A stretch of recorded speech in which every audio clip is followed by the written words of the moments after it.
Shalom అలెఖైమ్. మనం last వీడియోలో Hebrew లెటర్స్లో first letter అయిన ఆలెఫ్ గురించి తెలుసుకున్నాం. అలాగే కొంచెం హీబ్రూ లెటర్స్ గురించి కొంచెం ఇంట్రడక్షన్ కూడా నేను మీకు ఇచ్చాను. ఈ వీడియోలో మనం ముందుగా చెప్పుకున్నట్టుగా హీబ్రూలో 22 లెటర్స్ ఉన్నాయి. ఈ 22 లెటర్స్ ఏంటి అనేది చూద్దాం. దాంతోపాటుగా హీబ్రూ లాంగ్వేజ్ గురించి ఒక 3 or 4 ఇంపార్టెంట్ పాయింట్స్ నేను మీకు చెప్తాను ఈ వీడియోలో. ఫస్ట్ థింగ్ ఏంటంటే, హీబ్రూ లాంగ్వేజ్లో మనం ఇంగ్లీష్ లేకపోతే ఇంకే అదర్ లాంగ్వేజ్ అయినా తీసుకున్నా కూడా ఎక్సెప్ట్ సమ్ సెమిటిక్ లాంగ్వేజెస్ ఈ సెమిటిక్ ఆర్ సెమెంటిక్ లాంగ్వేజెస్ అనేవి ఏంటంటే లైక్ అరబిక్ కానీ ఆమ్హరిక్ కానీ తర్వాత అరామిక్ కానీ ఇలా కొన్ని సెట్ ఆఫ్ లాంగ్వేజెస్ ఉన్నాయి. సో వీటన్నిటిని కూడా మనం సమ్వాట్ సిస్టర్ లాంగ్వేజెస్ అని కూడా పిలుస్తాం. సో ఇవన్నీ ఏంటంటే మ్యాక్సిమం ఒకదానికొకటి సిమిలర్గానే ఉంటుంది అండ్ ఒకదానికొకటి రిలేషన్ ఉంటుంది. సిమిలారిటీ ఎలా ఉన్నా కానీ రిలేషన్ ఎక్కువ ఉంటుంది. సో ఇవన్నీ కూడా సెమిటిక్ లాంగ్వేజెస్ అంటాం, లేకపోతే సెమెంటిక్ లాంగ్వేజెస్ అంటాం. ఒక్కొక్కరు ఒకలా ప్రొనౌన్స్ చేస్తారు. సో ఈ లాంగ్వేజెస్ అన్నిటిలో కూడా ఉండే ఒక డిఫరెన్స్ ఏంటి అంటే అదర్ లాంగ్వేజెస్కి వీటికి ఉన్న డిఫరెన్స్ ఏంటంటే, ఇప్పుడు ఫర్ ఎగ్జాంపుల్ ఇంగ్లీష్ తీసుకున్నాం. ఇంగ్లీష్ అనే లాంగ్వేజ్ మనం రాయాలి అంటే ఎటు నుండి ఎటు రాస్తాం? లెఫ్ట్ టు రైట్ రాస్తాం. ఫర్ ఎగ్జాంపుల్ ఇంగ్లీష్ అనే వర్డ్ నేను ఎలా రాస్తున్నాను? ENGLISH అని నేను లెఫ్ట్ నుండి రైట్కి రాస్తున్నాను. కానీ ఈ సెమిటిక్ లాంగ్వేజెస్ ఏవైతే ఉన్నాయో, సెమిటిక్ లాంగ్వేజెస్ లేకపోతే సెమెంటిక్ లాంగ్వేజెస్ ఏవైతే ఉన్నాయో, ఇవన్నీ కూడా మనం ఎలా రాస్తామంటే రైట్ నుండి లెఫ్ట్కి రాస్తాం.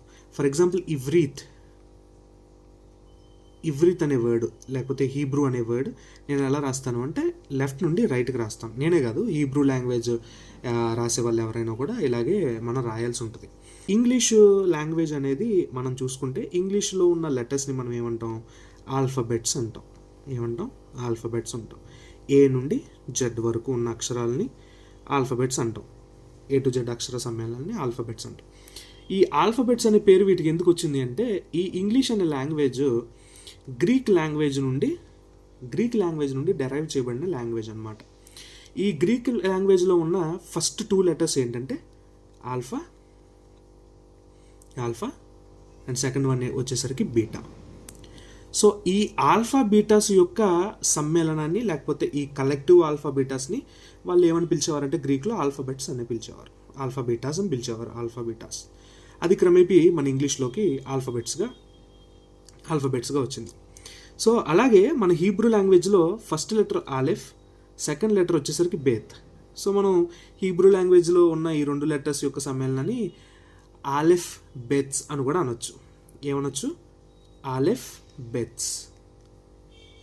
నేను అన్నాను కదా ఏమనంటే హీబ్రూ లెటర్స్ని మనం ఆల్ఫాబెట్స్ అని పిలవకూడదని. ఎందుకంటే we are just giving somewhat respect to Hebrew language. ఎందుకంటే all the other languages were derived from the phonetic Hebrew language అనమాట. అంటే ఏన్షియంట్ హీబ్రూ లాంగ్వేజ్ నుండి, పిక్టోరియల్ హీబ్రూ లాంగ్వేజ్ నుండి డెరైవ్ అయింది అనేది మనందరికీ తెలిసిన విషయం. సో అందుకే in order to give its ancient importance మనం వేరే వాటిలో ఉన్న ఆల్ఫాబెట్స్ అనే వర్డ్ని మనం హీబ్రూలో అనం. అందుకనే జూయిష్ పీపుల్ కూడా ఈ ఆల్ఫాబెట్స్ అనడానికి ఇష్టపడరు. కానీ మనం వీటిని ఆల్ఫబెట్స్ అని పిలవచ్చు. ఓకే, వీటిని ఆల్ఫబెట్స్ అని పిలవచ్చు. ఇందులో మనం నేర్చుకున్న మెయిన్ పాయింట్ ఏంటంటే, మనం హీబ్రూ లాంగ్వేజ్లో రాసేటప్పుడు కానీ చదివేటప్పుడు కానీ మనం రైట్ టు లెఫ్ట్ అనేది మనం చదవాలి. Okay, I think it is clear so far. అంటే ఇప్పటి వరకు అంత క్లియర్గా ఉందని నేను అనుకుంటున్నాను. ఇప్పుడు మీరు హీబ్రూలో ఉన్న ఆల్ఫాబెట్స్ని మనం ఎక్కడ చూసుకోవాలి అంటే, నేను ఎవరికైనా కూడా నేను సజెస్ట్ చేసేది ఏంటంటే కీర్తనలు 119వ కీర్తన మనం ఓపెన్ చేసుకుని చూసుకుంటే మనకు అక్కడ ప్రతి 8 వర్సెస్కి మనకి ఒక్కొక్క లెటర్ అనేది మనకు కనిపిస్తుంది. ప్రతి 8 వర్స్కి మనకి ఒక్కొక్క లెటర్ అనేది మనకు కనిపిస్తుంది. సో హీబ్రూ లాంగ్వేజ్లో 22 లెటర్స్ ఉన్నాయి. So 22 letters into for every 8 verses అంటే మనం మల్టిప్లై చేస్తే మనకు 176 వస్తుంది. మీరు క్లియర్గా మీ బైబిల్లో చూస్తే మీరు 199 కీర్తనలు అంటే మనం తెహ్లీం అంటాం. హీబ్రూలో కీర్తనలు తెహ్లీం అంటాం. తెహ్లీం అంటే songs. It is like similar word to songs అనమాట. తెహ్లీం అంటాం. ఆర్ తెహిలా అంటే ప్రేయర్ అని కూడా వస్తుంది. ప్రేయర్కి అనదర్ వర్డ్ తెఫిలా అనమాట. ఇవన్నీ మనం చూద్దాం. సో ఈ తెఫిలా అనే వర్డ్ నుండి తెహిల్ అనే వర్డ్ వచ్చింది. ఈ prayer is nothing but song. And also second thing నేను మీకు చెప్పాలనుకుంది ఏంటి అంటే, హీబ్రూ లాంగ్వేజ్లో హీబ్రూ బైబిల్ని వాళ్ళు చదవరు. మనకులాగా అది ఎందు దేవుడు భూమి ఆకాశం సృజించను అలా చదవరు. వాళ్ళు ఎలా చదువుతారు అంటే బెరెషీత్ బారా ఎలోహీం హషమాయిం వెఎథారెడ్స్. సో అలా మనకి ఏంటంటే వాళ్ళు దాన్ని చదవరు. దాన్ని మనం ఏమంటాం అంటే చాంటింగ్ అంటాం. చాంటింగ్ ఉంటుంది. It is like bit like singing అనమాట. అది సింగింగ్ అంటే there will be some rhythm.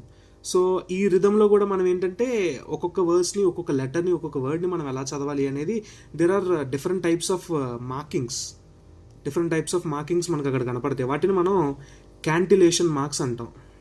ఇవన్నీ నేను తర్వాత మనం ఈ ఆల్ఫాబెట్స్, ఈ హీబ్రూ లెటర్స్ అన్నీ మనం నేర్చేసుకున్నాక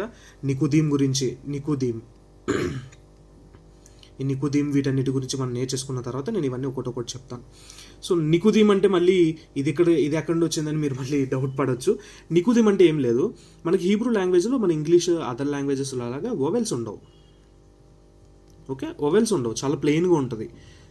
మరి అది ఎలా ఆ ఈ ఊ అనే మనకి వవెల్స్ మనకి ఎలా తెలుస్తాయి అంటే అది జూయిష్ పీపుల్ గుర్తుపెట్టేసుకుంటారు. సో ఆ సందర్భంలో ఆ వర్డ్ వస్తే దాన్ని ఎలా పలకాలి, దాని ప్రొనౌన్సియేషన్ అనేది వాళ్ళు మెమరైజ్ చేసుకుంటారు. కానీ ఇప్పుడు చాలామందికి ఈ బైబిల్ గురించి అలాగే జూయిష్ కల్చర్ గురించి తెలుసుకోవాలి. అండ్ తర్వాత ఈ జూయిష్ పీపుల్ కూడా ఎగ్జైల్ నుండి తిరిగి మళ్ళీ ఇప్పుడు త్రూ అలియా అంటే మళ్ళీ రీకన్సైలేషన్ లాగా మళ్ళీ తిరిగి అందరూ జూయిష్ జెరూసలేంకి మళ్ళీ తిరిగి వెళ్తున్నారు. దాన్ని అలియా అంటాం. సో ఈ ప్రాసెస్లో వాళ్ళు మళ్ళీ హీబ్రూ నేర్చుకుంటున్నారు. వాళ్ళు చాలామంది స్పానిష్, తర్వాత ఫ్రెంచ్, ఇలా చాలా చాలా రకరకాలుగా వాళ్ళు ఉన్నారు. ఆ బ్యాక్గ్రౌండ్స్ నుండి వచ్చారు. వాళ్ళు ఇప్పుడు మళ్ళీ హీబ్రూ నేర్చుకుంటున్నారు. ఈ హీబ్రూలో మళ్ళీ చాలా డైలెక్ట్స్ వచ్చేసాయి. ఇద్దీష్ వచ్చేసింది, తర్వాత సెఫాట్రిక్ వచ్చేసింది, ఎష్కనాజీ వచ్చింది, ఇలా చాలా రకాలు ఉన్నాయి. సో ఇవేంటంటే ఇలా డిఫరెంట్ రకరకాలుగా ఉన్నాయి. కానీ మన బిబ్లికల్ హీబ్రూకి వచ్చేసరికి it is same for every one. So ఇలా కొత్తగా నేర్చుకునే వాళ్ళకి ఈజీగా ఉండడం కోసం ఒక సిస్టమ్ని కనిపెట్టారు. దాన్ని నికుదీం అంటారు. నికూద్ అంటే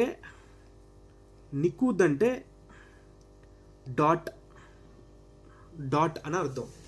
నికూద్ అంటే డాట్ అని అర్థం.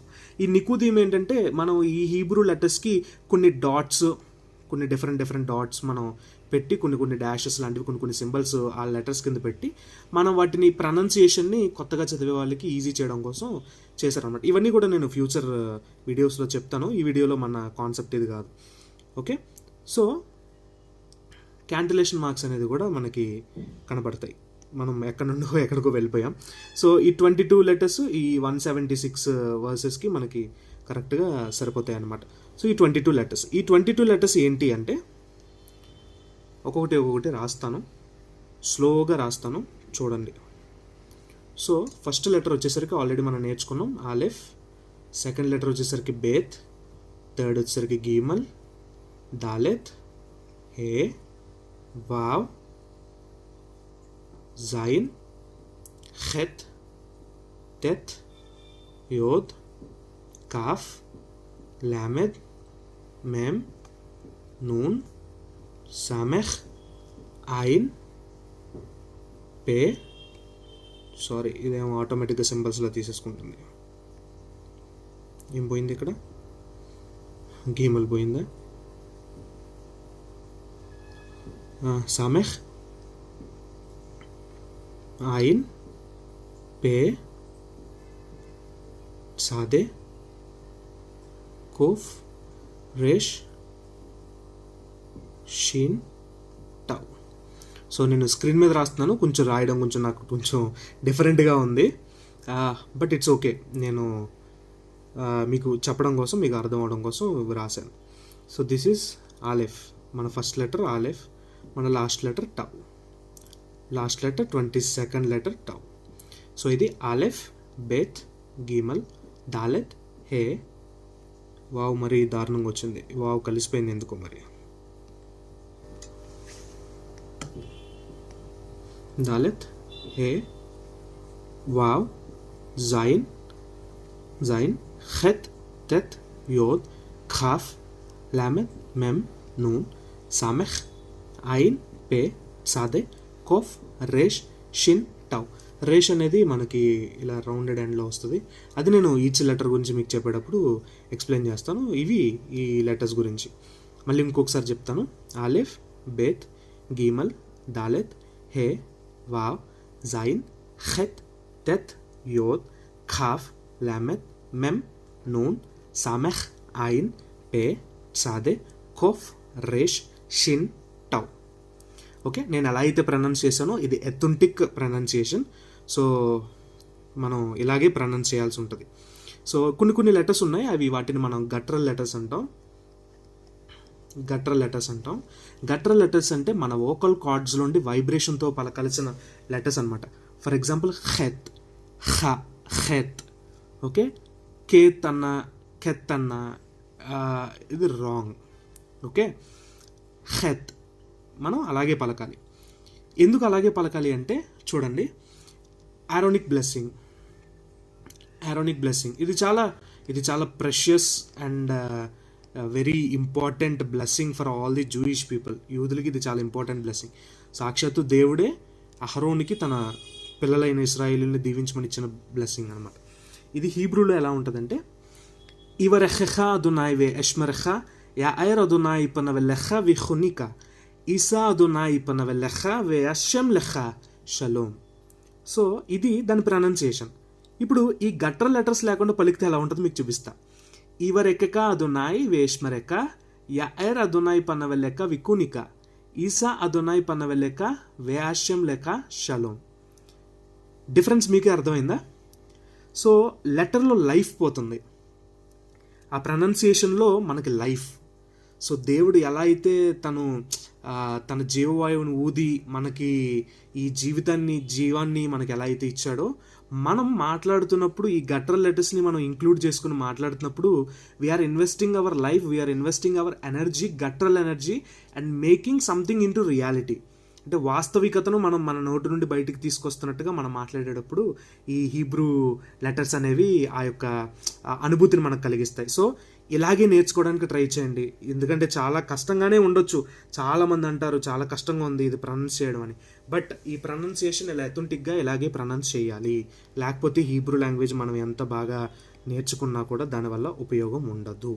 ఈ లెటర్స్లో మళ్ళీ రకరకాలుగా డిఫరెంట్గా ఈ లెటర్స్ డిఫరెంట్ సందర్భాలను బట్టి ఉంటాయి. సో ఫర్ ఎగ్జాంపుల్ వీటికి 5 ఫైనల్ లెటర్స్ అని ఉంటాయి. వీటిలో కొన్ని లెటర్స్కి ఫైనల్ లెటర్స్ అని ఉంటాయి. ఫర్ ఎగ్జాంపుల్ ఈ కాఫ్ అనే లెటర్ ఉంది. ఈ కాఫ్ అనే లెటరు మనకి ఒక వర్డ్లో మనకి స్టార్టింగ్లో కానీ మిడిల్లో కానీ వస్తే ఇలాగే రాస్తాం. అదే వర్డ్ ఎండింగ్లో వస్తే ఆ కాఫ్ని ఇలా రాస్తాం.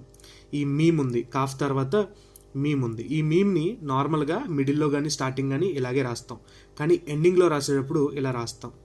నూన్ కూడా అంతే, నూన్ నార్మల్గా ఇలా రాస్తున్నాం. ఎండింగ్లో ఏదైనా వర్డ్ ఎండింగ్లో వస్తే నూన్ని ఇలా రాయాలి. సో ఇవన్నీ కూడా నేను ఈచ్ లెటర్ గురించి మీకు ఎక్స్ప్లెయిన్ చేసేటప్పుడు చాలా క్లియర్గా ఎక్స్ప్లెయిన్ చేస్తా. ఇలా టోటల్ 5 ఫైనల్ ఫామ్స్ ఉన్నాయి. వీటిని సోఫిత్స్ అంటారు. సోఫిత్ లెటర్స్ అంటారు. సోఫిత్ అంటే అర్థం ఏంటంటే లాస్ట్ అని అర్థం. ఓకే, ఫైనల్ అని అర్థం. సో అందుకే వీటిని మనం ఫైనల్ ఫామ్స్ అన్నాము. సో ఇవి ఈ హీబ్రూ లెటర్స్ గురించిన ఇంట్రడక్షన్. అండ్ తర్వాత వీటిని మెమరైజ్ చేయడానికి మీకు ఒక చిన్న సాంగ్ చెప్తాను. ఆ సాంగ్ మేబీ మల్టిపుల్ టైమ్స్ మీరు వింటే మీకు ఈజీ అవుతుంది. ఓకే,